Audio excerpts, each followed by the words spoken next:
Après 3 nuits d'émeutes liées à la mort de Naël, la situation a totalement de nouveau dégénéré. Le gouvernement cherche des solutions pour apaiser les tensions. Vers 23h, 23h30, on a affaire à des jeunes extrêmement bien organisés qui allument des incendies à plusieurs endroits de la ville. Emmanuel Macron dénonce une instrumentalisation de la mort de l'adolescent pour semer le chaos. Demande solennellement au président de la République et au gouvernement de décréter l'état d'urgence. Et donc 793 millions d'euros, c'est le coût des émeutes de 2003. Selon la mission d'information sénatoriale, c'est 4 fois plus, ce qu'on disait tout à l'heure, que celle de 2005. Les sénateurs préconisent donc de renforcer l'indemnisation de ces dégâts en s'inspirant du régime des catastrophes naturelles. Ils avancent donc 25 propositions qui vont des moyens pour les forces de l'ordre au contrôle des plateformes numériques en passant par l'encadrement des ventes de mortiers d'artifice. Philippe. Alors parlons vrai, faut-il augmenter les pouvoirs des forces de l'ordre contre les émeutiers ? Si oui, faut-il le faire en amont ou en aval ? Faut-il des peines plus dures contre les émeutiers ? À cette question, avons-nous les moyens d'anticiper les émeutes ? Vous dites non à 55%. Vous voulez réagir ? Le 0826 300 300. Et pour en parler avec nous, Corinne Narassiguin, sénatrice socialiste de Seine-Saint-Denis et membre de la commission d'information sénatoriale sur ces émeutes de juin 2023. Madame la sénatrice, merci d'avoir accepté notre invitation. Avant de revenir à vous, Philippe Bilger, ces émeutes, ce montant, l'anticipation, prévenir plutôt que guérir. Alors le coût de ces émeutes est considérable, vous venez de le rappeler. Deuxième observation, pour prévenir les émeutes, je crois que on ne peut pas seulement faire appel à des mesures régaliennes, à des mesures répressives.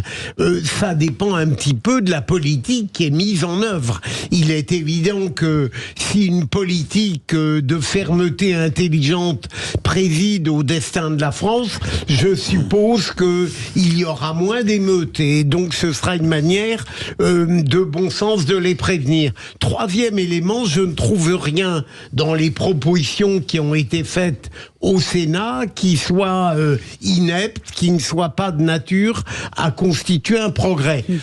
À l'exception de cette tarte à la crème qui pense qu'en augmentant les peines, on résoudra les problèmes, puisque même les peines actuelles ne sont pas appliquées dans leur sévérité extrême.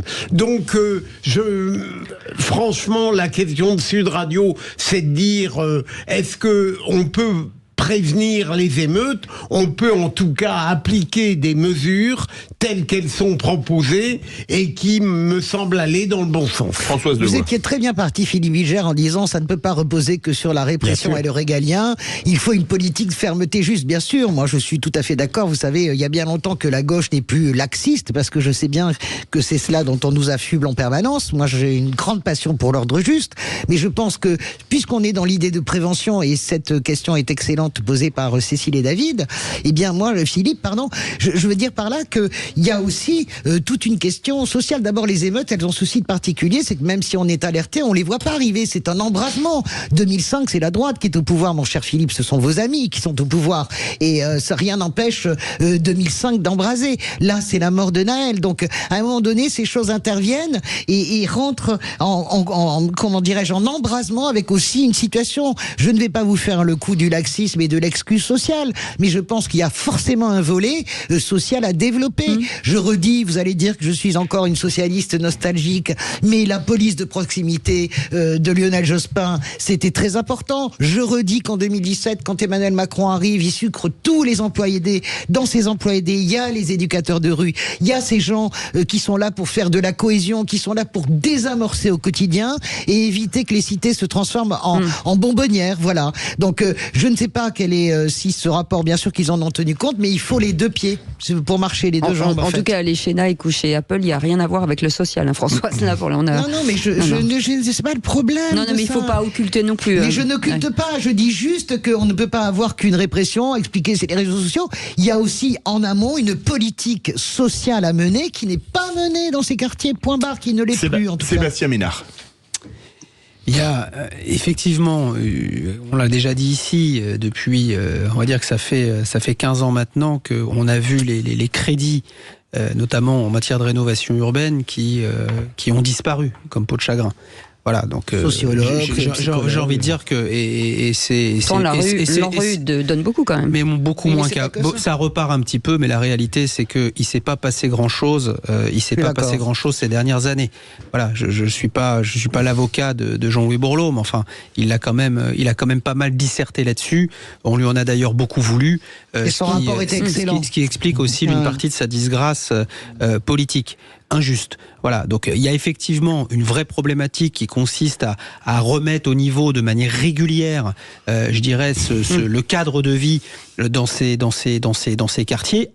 Et deux, il y a besoin de rétablir l'ordre républicain partout où c'est nécessaire. En tout cas, moi, j'ai pas voté Ségolène Royal, mais je trouvais que le concept de l'ordre juste était particulièrement bien amené. Et on va parler de ces propositions.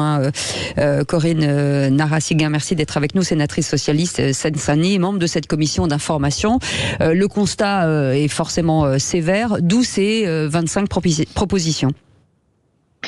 Oui, et je veux quand même préciser par rapport aux discussions que vous venez d'avoir qu'il s'agit d'un travail de la commission des lois. Et donc nous avons effectivement eu une approche d'abord sur les questions régaliennes, mais ce rapport bien sûr insiste sur le fait que c'est un point de départ en fait de travail, qu'il doit être étendu, prolongé par d'autres commissions, notamment les affaires économiques sur les questions de logement, d'urbanisme, les questions, la commission des affaires sociales, la commission éducation. Il y a beaucoup de sujets. C'est un sujet très global qui ne peut pas se résumer uniquement à ce rapport. Mais dans le champ qui est le nôtre, donc celui qui est beaucoup plus régalien, nous avons effectivement essayé de faire des propositions. Alors je veux aussi préciser qu'il s'agit du rapport du président de la commission des lois, François-Noël Buffet, donc il s'agissait d'une commission transpartisane, mais à la fin, c'est lui qui tranchait. Donc on n'est pas nécessairement tous absolument d'accord sur 100% de ce qu'il y a dans le rapport, mais globalement, je dois dire qu'il a été attentif à entendre les avis des uns et des autres,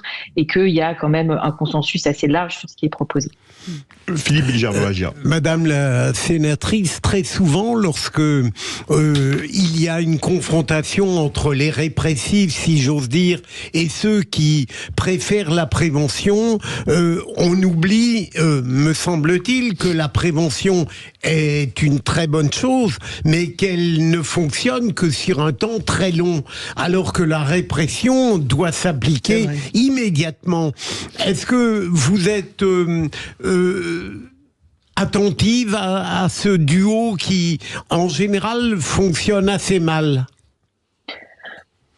Oui, alors s'agissant de sujets comme les émeutes, effectivement, des fois il y a des embrasements. Là, il y a eu un embrasement suite à la mort de Nel Merzouk, mais il y a eu d'autres refus d'obtempérer qui ont entraîné la mort de jeunes et où il n'y a pas eu d'embrasement. Donc c'est toujours difficile de savoir d'où ça vient. Ce qui veut bien dire que, en termes de prévention, de mesures préventives, c'est beaucoup plus complexe que ce qu'on pourrait penser. Et donc c'est effectivement un travail au long cours. Après, une fois que les violences sont déclenchées, il y a des crimes qui sont commis, ils doivent être sanctionnés. Mais c'est important aussi que il y ait une proportionnalité de la peine. Et je veux remercier le président François-Noël Buffet d'avoir entendu mes demandes d'intégrer aussi le fait que, comme il s'agissait beaucoup de primo-délinquants, qu'on insiste aussi sur cette proportionnalité des peines et qu'il puisse y avoir notamment des peines d'intérêt général, des peines avec un sens éducatif, le fait que pour ces primo-délinquants, justement parce qu'on connaît en plus l'état de nos prisons, si on ne veut pas inciter à la récidive, il faut aussi avoir des peines qui sont comprises et qui permettent aussi aux jeunes de pas reproduire ce qu'il a fait. Et pour beaucoup d'entre eux, ils se sont laissés entraîner par ces réseaux sociaux. Et quand ils se sont retrouvés devant le juge, c'est là qu'ils ont compris la gravité des faits. Et souvent, ils étaient accompagnés de leurs parents. Et donc, il faut aider. Il ne faut pas uniquement punir. C'est la responsabilité, Madame la sénatrice, la responsabilité des réseaux sociaux. Tout le monde la pointe. On la pointe même dans les violences à la mort de Chamseddine, par exemple. Chamseddine.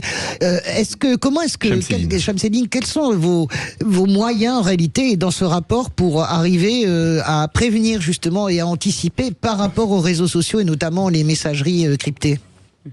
Alors, C'est un gros sujet. En réalité, je suis pas sûre qu'on ait des réponses aujourd'hui simples, malheureusement, parce que il s'agit d'abord, il y a des messageries cryptées, effectivement, donc par définition, on n'y a pas accès. Que les services de renseignement, ça fait partie de nos propositions, doivent être renforcés par rapport à la veille sur ces possibles violences urbaines. Il y a une défaillance aujourd'hui des renseignements territoriaux là-dessus. Ils se sont beaucoup plus intéressés ces dernières années, ce qui est compréhensible, à la question du terrorisme. Mais il faut aussi qu'ils réinvestissent ce champ-là pour avoir les personnes qui sont justement dans les bonnes boucles, qui peuvent aussi être des relais d'alerte. Mais sur les réseaux sociaux, peut y avoir des algorithmes qui peuvent détecter quand il y a des choses, des messages viraux qui permettent de trouver des sources, etc., de réagir plus vite. Mais ça reste un champ à explorer, malheureusement, et où on a trouvé l'équilibre aussi avec le respect de la liberté des libertés individuelles et le droit à la diffusion d'informations aussi, évidemment. Merci beaucoup, Corinne Narassiguin, pardon. Il bosse, les sénateurs, quand même. Ouais, socialiste. On n'en a jamais douté. Sénatrice socialiste de Seine-Saint-Denis et membre de cette commission d'information sénatoriale sur les émeutes de juin 2023. On reviendra avec vous, bien entendu, pour la suite. Merci mille fois, en tout cas, d'avoir été avec nous. Merci Philippe Bilger, merci Françoise Degois, merci Sébastien Ménard. Salut. Dans un instant, les vraies voix qui roulent.